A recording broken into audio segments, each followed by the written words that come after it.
नर्मदे हर मात श्री नर्मदे हर। ये है मेरा सुंदर गांव महगांव, जो भाड़भूतेश्वर के पीछे है। सुवा कोल्याद वेंगनी से आगे का तट पड़ता है ये।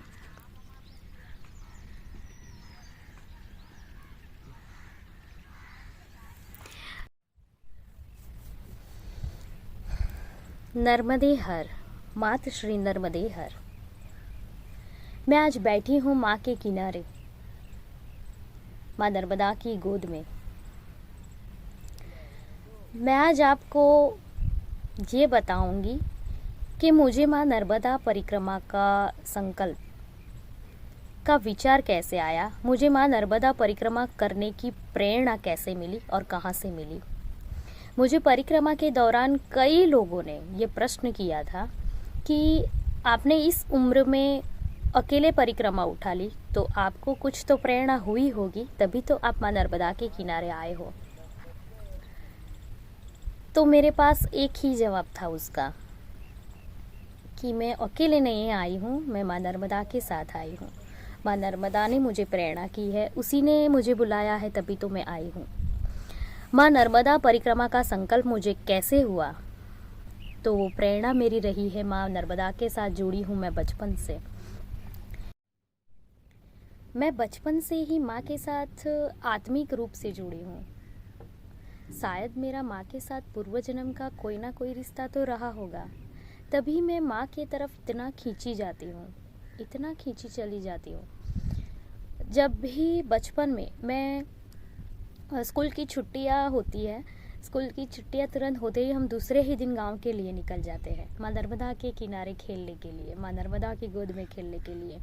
मेरे भैया और मैं दोनों ही साथ में पेपर पूर्ण करके समाप्त करके हम गांव की ओर चले आते हैं।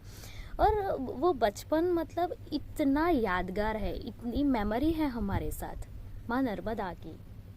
मुझे पता तक नहीं था कि मुझे परिक्रमा का विचार संकल्प लेने की इच्छा कैसे हुई, लेकिन जब मैंने परिक्रमा शुरू की, तब मैं जब माँ के किनारे आत्मिक रूप से उससे जुड़ने की कोशिश की, जब मैंने उसके किनारे मेडिटेशन सब किया, तब मुझे पता चला कि वाकई मुझे परिक्रमा का संकल्प का विचार कैसे आया।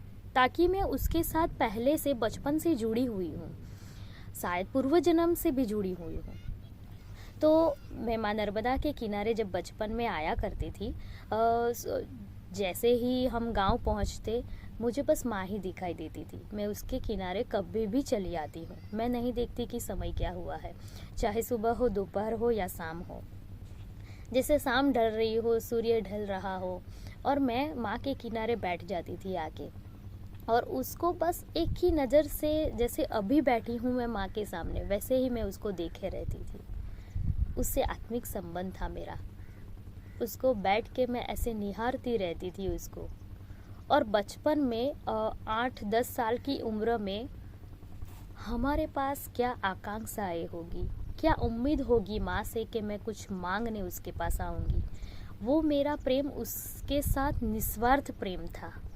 शायद इसीलिए मैं माँ से इतना प्रेम करती हूँ, और माँ भी मुझसे इतना ही प्रेम करती है। जब बचपन में उसको देखती थी, तो लिटरली मैं इतनी छोटी उम्र में, मेरे पास ना कोई उम्मीद थी उससे, कि ना कुछ महत्वाकांक्षाएं थी उसके लिए, बस जीवन शून्य था।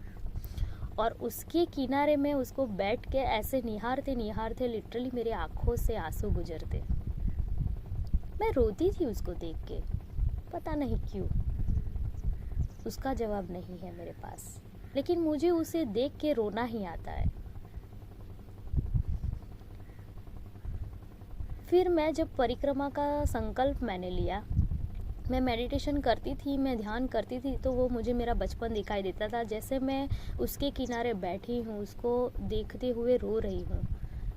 बचपन के बाद सब मैं ये सब भूल गई थी, लेकिन लिटरली सब वापस याद आ रहा है मुझे, कि उसके किनारे कैसे हम खेलते रहते थे।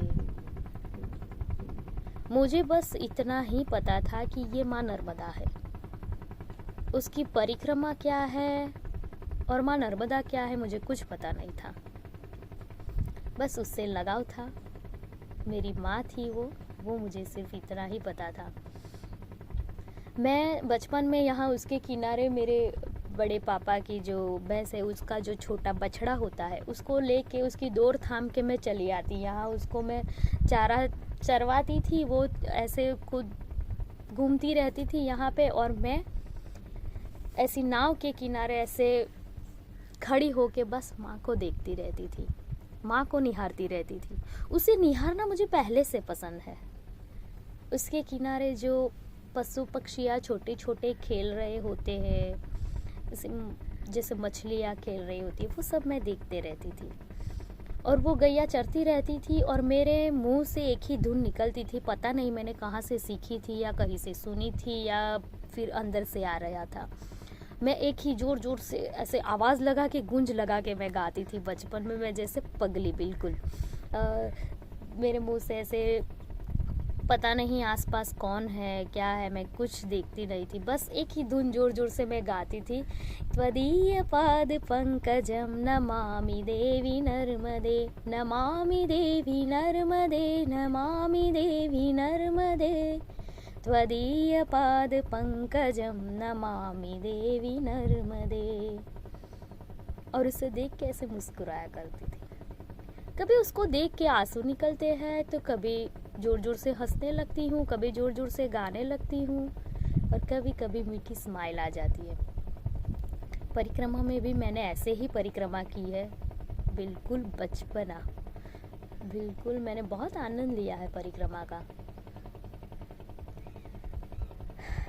पता नहीं, यही मेरी शायद संकल्प का विचार मुझे ऐसे ही आया था। माँ नर्मदा परिक्रमा, मुझे माँ के किनारे जाना है। और फिर मैंने सब जानने की कोशिश की थी कि कैसे क्या करना है, क्या जाना है, कहाँ जाना है। मुझे भी बहुत प्रश्न थे मन में। और फिर मैं एक दिन संकल्प लेके निकल पड़ी, और माँ की प्रेरणा थी मेरे पे, शायद माँ ने ही मुझे बुलाया था। इसीलिए सच में इतनी कठिनाई आई परिक्रमा में, लेकिन मेरी सहन शक्ति कभी कम नहीं हुई। मुझे एक पल भी ऐसा विचार नहीं आया कि मैं माँ नर्मदा की परिक्रमा छोड़ के उसको छोड़ के चली जाऊं। इतने बड़े विघ्न आए मेरे परिक्रमा में। मेरी खुद की माँ अस्पताल में थी और मैंने कभी माँ नर्मदा से कुछ मांगने की कोशिश भी नहीं की, कुछ मांगा नहीं उसी से। बस एक निस्वार्थ प्रेम, एक आत्मिक संबंध जुड़ने की मतलब माँ से मैंने कोशिश की। कभी उसके पास कुछ नहीं मांगा मैंने। बस परिक्रमा के दौरान एक ही बार मैं उसके किनारे, अगली रात उसके किनारे मुझे सोना पड़ा था, क्योंकि थाड़ पथार के सामने कोई आश्रम नहीं था। और थाड़ पथार के बाबा लोग जो हो, शंकरपुरी बाबा और आंध्र प्रदेश के जो बाबा रहते, बहुत अच्छे से मेरे साथ जुड़ गए थे।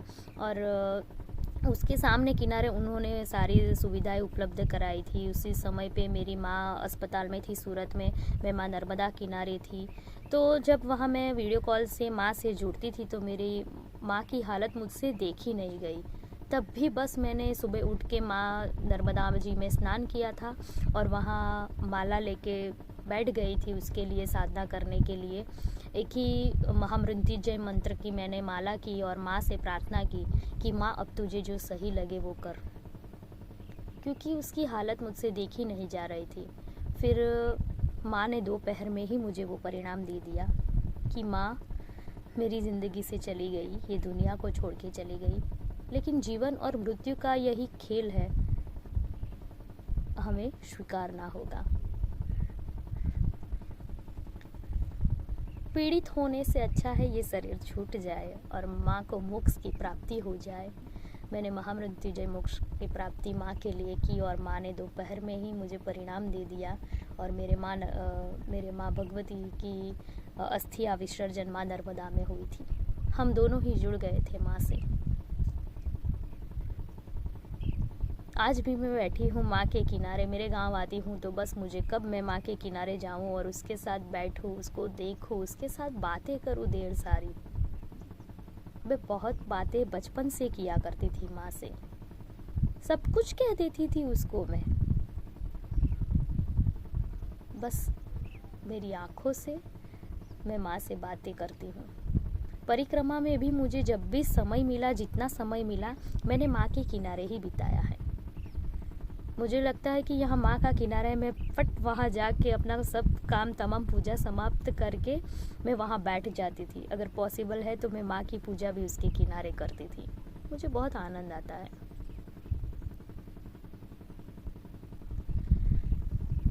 मुझे भी पता नहीं चलता कि बचपन में 8-10 की साल की उम्र में मैं क्यों रो रही थी माँ के किनारे। मैंने माँ से प्रश्न किया। फिर मुझे विचार आया कि ना ही मैंने कभी कुछ मांगा तेरे दर पे आके कि मुझे ये दे दो। क्या क्या ख्वाहिश हो गया 10 की उम्र में? कुछ भी नहीं, मुझे कुछ नहीं चाहिए था। और आज भी मैं कुछ नहीं मांगती माँ से। मुझे पता है मेरे पास जितना है मैं उसमें खुश हूँ। अब सभी माँ के साथ एक आत्मिक रूप से जुड़ने की कोशिश करें। बहुत आनंद आएगा परिक्रमा में। और उसकी स्वच्छता का ख्याल मैंने बहुत रखा है, बहुत मैसेजेस सबको पहुँचाए दिए हैं।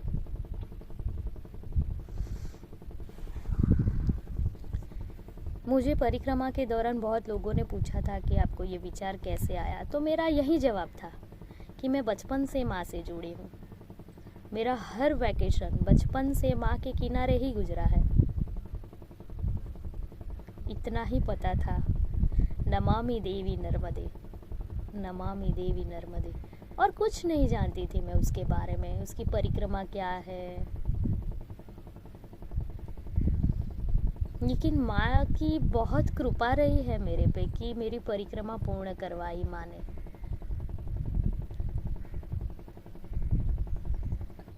और माँ के साथ साथ अभी तो मुझे सभी नदियों से, सभी माँ गोदावरी है, माँ गंगा, सभी से जुड़ने की मतलब इतनी तमन्ना रहती है मेरी। अब माँ गंगा से जुड़ना है मेरे को। नर्मदे हर, मात श्री नर्मदे हर। माँ नर्मदा की कृपा आप सब पे बनी रहे, यही प्रार्थना है मेरी।